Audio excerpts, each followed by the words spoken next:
Just over 2 months ago, I spoke with you in the same spot about the challenges facing our auto industry, and I laid out what needed to be done to save two of America's most storied automakers, General Motors and Chrysler. These companies were facing a crisis decades in the making, and having relied on loans from the previous administration, were asking for more. From the beginning, I made it clear that I would not put any more tax dollars on the line if it meant perpetuating the bad business decisions that had led these companies to seek help in the first place.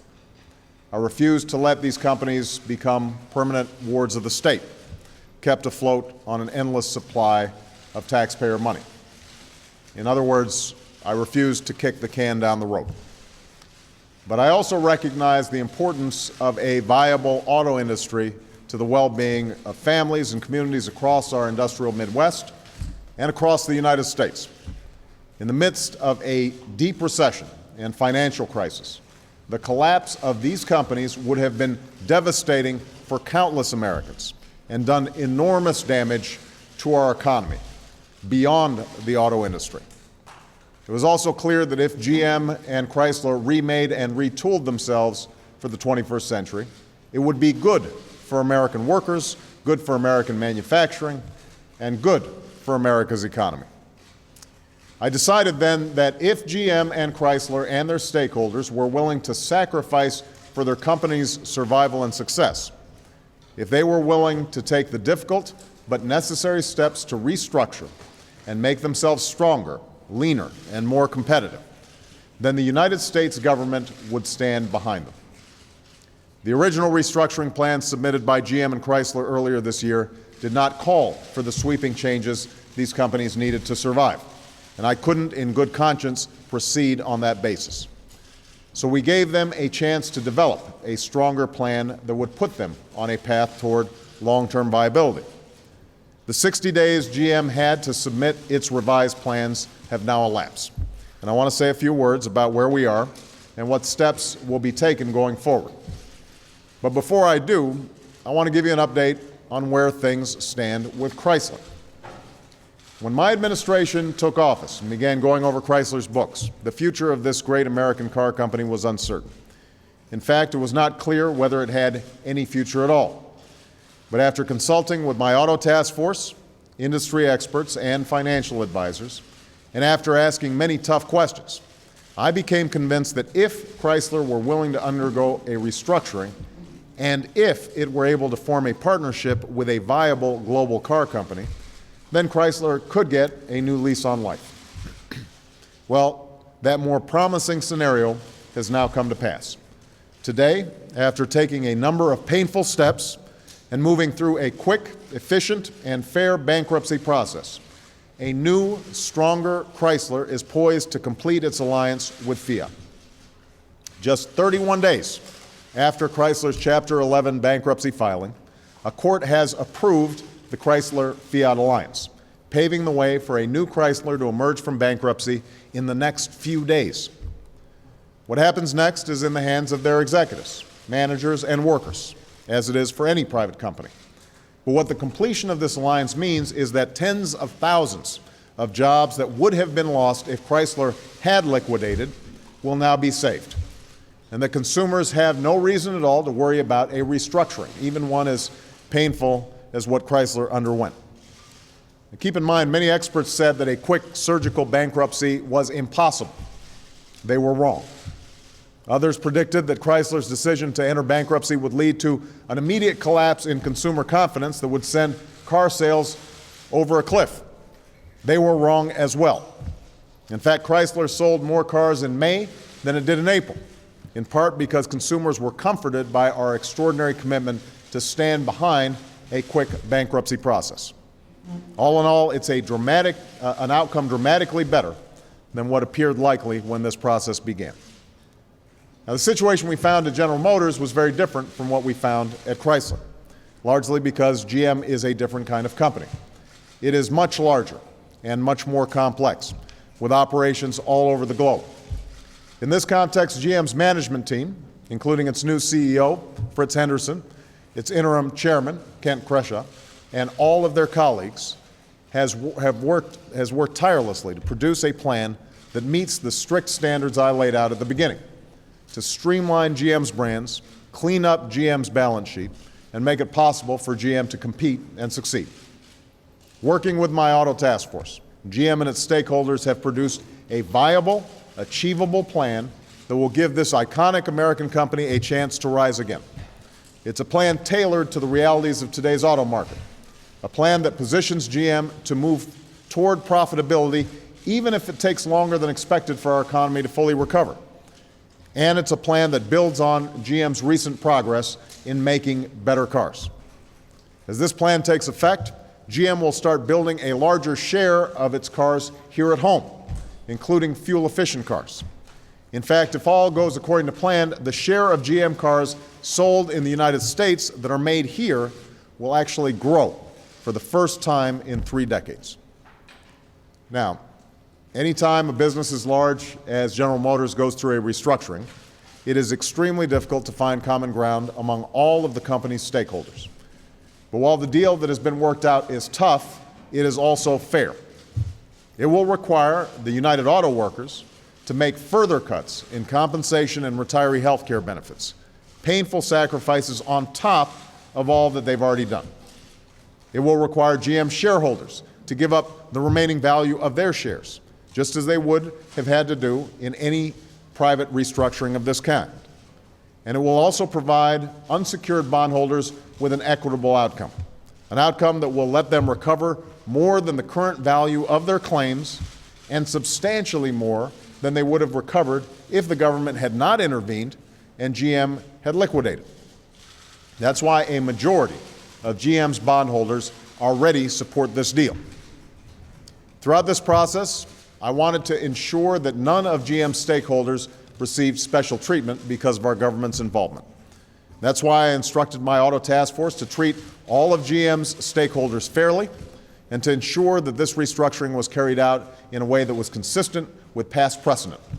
And it was. What we have then is a credible plan that is full of promise. But GM can't put this plan into effect on its own. Executing this plan will require a substantial amount of money that only a government can provide. Considering GM's extensive operations within their borders, the governments of Canada and Ontario have agreed to do their part with an investment in GM's future, and I want to thank them for doing so. I also want to thank the government of Germany for working diligently to reach a memorandum of understanding on the sale of a major stake in GM's European division and for providing interim funding that will make it possible for that transaction to be finalized. But of course, GM is an American company with tens of thousands of employees in this country, and responsibility for its future ultimately rests with us. That's why our government will be making a significant additional investment of about $30 billion in GM, an investment that will entitle American taxpayers to ownership of about 60% of the new GM. Now, let me talk about this. I recognize that this may give some Americans pause. So let me explain as clearly as possible why we are making this investment. We inherited a financial crisis unlike any that we've seen in our time. This crisis crippled private capital markets and forced us to take steps in our financial system and with our auto companies that we would not have otherwise even considered. These steps have put our government in the unwelcome position of owning large stakes in private companies for the simple and compelling reason that their survival and the success of our overall economy depend on it. Understand, we're making these investments not because I want to spend the American people's tax dollars, but because I want to protect them. Instead of taking so much stock in GM, we could have simply offered the company more loans. But for years, GM has been buried under an unsustainable mountain of debt, and piling an irresponsibly large debt on top of the new GM would mean simply repeating the mistakes of the past. So, we are acting as reluctant shareholders, because that is the only way to help GM succeed. What we are not doing, what I have no interest in doing, is running GM. GM will be run by a private board of directors and management team with a track record in American manufacturing that reflects a commitment to innovation and quality. They, and not the government, will call the shots and make the decisions about how to turn this company around. The federal government will refrain from exercising its rights as a shareholder in all but the most fundamental corporate decisions. When a difficult decision has to be made on matters like where to open a new plant or what type of new car to make, the new GM, not the United States government, will make that decision. In short, our goal is to get GM back on its feet, take a hands-off approach, and get out quickly. Exiting a restructuring of this scale, however, requires not only new investment. It also requires giving GM a chance to start anew by clearing away the massive past debts that are weighing the company down.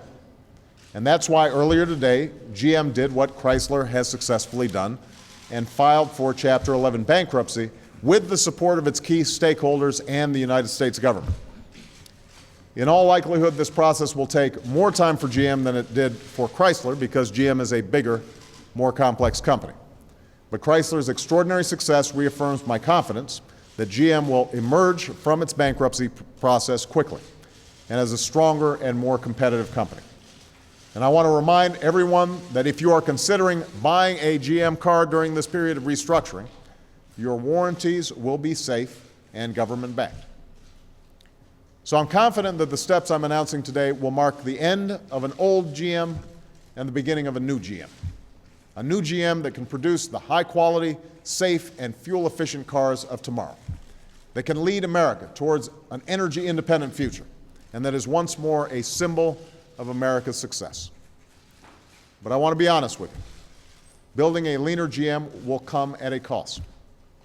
It will take a painful toll on many Americans who have relied on General Motors throughout the generations. So I want to say a word directly to all the men and women watching today, wondering what all this will mean as far as their own lives are concerned. I know you've already seen more than your fair share of hard times. We saw 400,000 jobs lost in the auto industry in the year before this restructuring even began. I will not pretend the hard times are over. Difficult days lie ahead. More jobs will be lost, more plants will close. More dealerships will shut their doors, and so will many parts suppliers. But I want you to know that what you're doing is making a sacrifice for the next generation, a sacrifice you may not have chose to make, but a sacrifice you were nevertheless called to make so that your children and all of our children can grow up in America that still makes things, that still builds cars, that still strives for a better future. As our auto workers and auto communities pass through these difficult times, we as a nation must do our part. That's why in March I appointed Ed Montgomery, Director of Recovery for Auto Communities and Workers. That's why 2 weeks ago Ed announced a Green Jobs training program for auto workers in hard-hit communities. And that's why last week Ed and Karen Mills, my Small Business Administration Chief, traveled to Indiana to announce a new plan to provide loans to auto, RV, and boat dealers to help finance floor plans. That's why we are accelerating the purchase of a federal fleet of cars to jumpstart demand and give the industry a boost at a time when it needs one. And that's why I'm calling on Congress to pass fleet modernization legislation that can provide a credit to consumers who turn in old cars and purchase cleaner, more fuel-efficient cars. These are important steps on the long road to overcoming a problem that didn't happen overnight and will not be solved overnight. I recognize that today's news carries a particular importance because it's not just any company we're talking about. It's GM. It's a company that's not only been a source of income, but a source of pride for generations of auto workers and generations of Americans. But while the GM of the future will be different from the GM of the past, I am absolutely confident that if well managed, a new GM will emerge that can provide a new generation of Americans with the chance to live out their dreams, that can outcompete automakers around the world, and that can once again be an integral part of America's economic future. And when that happens, we can truly say that what is good for General Motors and all who work there is good for the United States of America. Thank you, everybody.